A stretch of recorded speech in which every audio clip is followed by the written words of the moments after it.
Assalamualaikum warahmatullahi wabarakatuh. Perkenalkan saya Vila, peserta Latsar CPNS Golongan 3 Kementerian Agama, Satuan Kerja IAKN Toraja dengan formasi analis kinerja. Pada kesempatan ini saya akan menjelaskan mengenai manajemen ASN. Manajemen ASN adalah pengelolaan ASN untuk menghasilkan pegawai yang profesional, memiliki nilai dasar, etika profesi, bebas dari intervensi politik, dan bersih dari praktik korupsi, kolusi, dan nepotisme.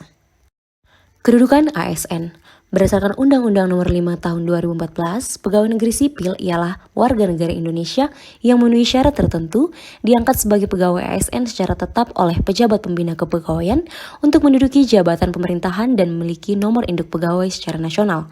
Sedangkan P3K merupakan warga Indonesia yang memenuhi syarat tertentu yang diangkat berdasarkan perjanjian kerja untuk jangka waktu tertentu dalam rangka melaksanakan tugas pemerintahan sesuai dengan kebutuhan instansi pemerintah dan ketentuan perundang-undangan. Fungsi dan tugas ASN yang pertama ialah melaksanakan kebijakan yang dibuat oleh pejabat pembina kepegawaian sesuai dengan ketentuan peraturan perundang-undangan. Selanjutnya, memberikan pelayanan publik yang profesional dan berkualitas. Yang terakhir, mempererat persatuan dan kesatuan negara Republik Indonesia. Nah, seperti yang telah tercantum dalam tabel yang saya tampilkan, berikut adalah perbandingan hak PNS dan P3K. Hak PNS diatur dalam Undang-Undang Nomor 5 Tahun 2014 Pasal 21, sedangkan P3K Undang-Undang Nomor 5 Tahun 2014 Pasal 22. Perbedaannya hanya terletak di jaminan pensiun dan hari tua. Adapun perlindungan PNS sesuai dengan yang tertera pada Undang-Undang ASN tahun 2014 Pasal 92, yaitu jaminan kematian, jaminan kecelakaan kerja, jaminan kesehatan, dan bantuan hukum. Adapun kewajiban dari ASN yang pertama setia dan taat pada Pancasila, Undang-Undang 1945 dan Negara Kesatuan Republik Indonesia. Menjaga persatuan dan kesatuan bangsa, melaksanakan kebijakan yang dirumuskan pejabat pemerintah yang berwenang, menaati ketentuan peraturan perundang-undangan.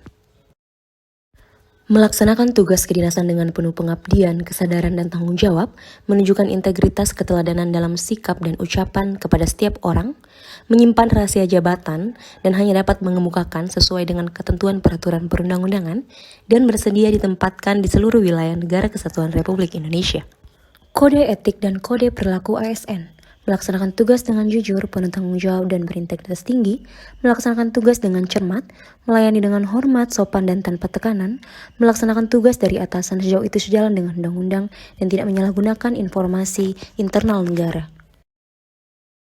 Menjaga agar tidak terjadi konflik kepentingan, memegang teguh nilai ASN, menggunakan kekayaan dan milik negara secara bertanggung jawab, dan memberikan informasi yang benar dan tidak menyesatkan.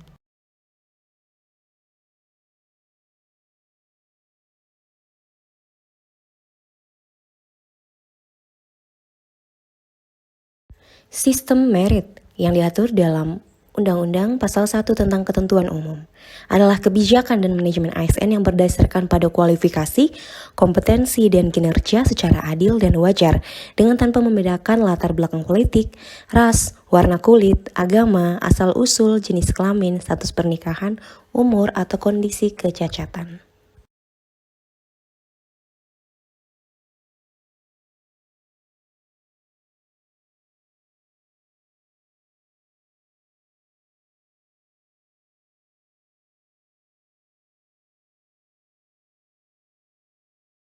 Adapun manfaat sistem merit bagi organisasi ialah mendukung keberadaan penerapan prinsip akuntabilitas, kemudian dapat mengarahkan SDM untuk mempertanggungjawabkan tugas dan fungsi, kemudian instansi pemerintah mendapat pegawai yang tepat berintegritas tinggi untuk mencapai visi dan misinya, dan bagi pegawai sendiri menjamin keadilan dan ruang keterbukaan dalam perjalanan karirnya, dan memiliki kesempatan yang sama untuk meningkatkan kualitas diri. Ketentuan lebih lanjut mengenai upaya administratif dan badan pertimbangan ASN diatur dengan peraturan pemerintah. Manajemen ASN adalah pengelolaan ASN untuk menghasilkan pegawai ASN yang profesional, memiliki nilai dasar, etika profesi, bebas dari intervensi politik, bersih dari praktik korupsi, kolusi, dan nepotisme. Sekian penjelasan singkat mengenai manajemen ASN. Assalamualaikum warahmatullahi wabarakatuh.